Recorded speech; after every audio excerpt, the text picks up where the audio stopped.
Buat orang yang kerja di usia 55 tahun kemungkinan besar tidak bisa lagi kerja, karena di perusahaan besar mewajibkan setiap karyawan di umur segitu harus pensiun. Jadi sumber penghasilan dari kerja harus mikir-mikir siapin dana pensiun?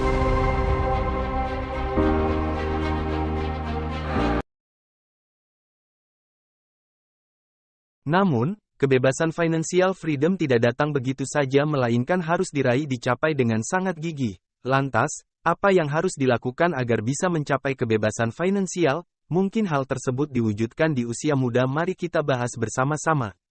Apa itu financial freedom? Financial freedom seseorang mencapai keamanan dalam kondisi keuangan, ketika individu sudah memenuhi kebutuhan hidupnya. Pada intinya, kebebasan finansial telah terwujud memiliki uang yang cukup, manfaat yang bisa didapatkan jika telah mencapai kebebasan finansial, memiliki stabilitas finansial, memiliki keuangan yang stabil, tidak cemas memikirkan kondisi keuangan, semua kebutuhan sudah terpenuhi, independen dalam hal keuangan, mandiri. Contoh paling simpel, ketika seseorang sudah memiliki penghasilan tetap, dana darurat dalam jumlah cukup, mencapai kebebasan finansial. Setelah mengetahui kebebasan keuangan, tentu ingin merasakan. Bukan meski begitu, sebenarnya pendapatan yang besar tidak menjamin kebebasan keuangan. Kebebasan finansial keadaan di mana seseorang memiliki uang yang cukup untuk membayar biaya hidup, membiayai tujuan hidup, sehingga mengendalikan keuangan dan pilihan hidupnya. Tahapan untuk mencapai kebebasan finansial: kejelasan, kemandirian, kelonggaran finansial, investasi, kebebasan keuangan, kebebasan waktu, kebebasan hidup. Level 1 Clarity. Langkah pertama, memeriksa kondisi keuangan. Berapa banyak uang yang dimiliki, berapa banyak utang, apa tujuan yang ingin dicapai. Mandiri secara finansial. Ketika sampai di level ini, seseorang punya penghasilan yang cukup. Kelonggaran keuangan, memiliki sisa uang setelah digunakan biaya hidup. Sisa uang ini dapat gunakan untuk investasi masa pensiun. Stabilitas, membayar utang dengan suku bunga tinggi seperti utang kartu kredit. Memiliki dana darurat selama 6 bulan keadaan tidak terduga. Fleksibilitas, memiliki dana darurat yang cukup di masa yang akan datang. Kemandirian keuangan. Mandiri keuangan, dapat hidup dari pendapatan dari investasi. Tentukan life goal.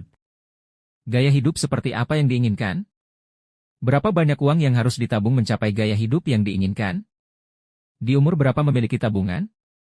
Hitung budget bulanan. Menahan nafsu pengeluaran yang tidak perlu, memastikan target tabungan.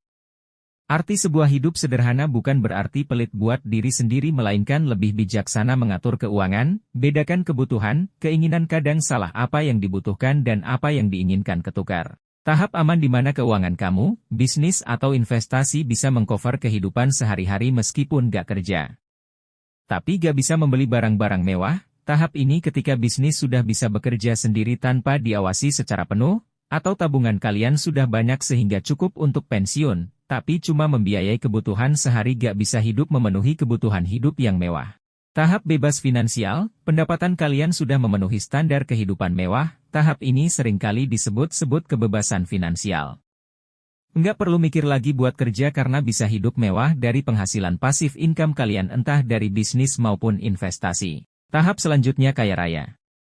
Di mana bisnis kalian sudah sukses, investasi juga saking banyaknya penghasilan bisa membiayai hidup kalian sendiri, tapi bisa menghidupi anak cucu. Di tahap ini kalian bisa melakukan hampir segalanya, mungkin nama kalian akan tercantum orang terkaya. Itu penjelasan mengenai kebebasan finansial dan juga kaya raya. Semoga kalian bisa mengerti. Kalian naik level cepat dalam kebebasan finansial. Jangan lupa subscribe, like, dan share.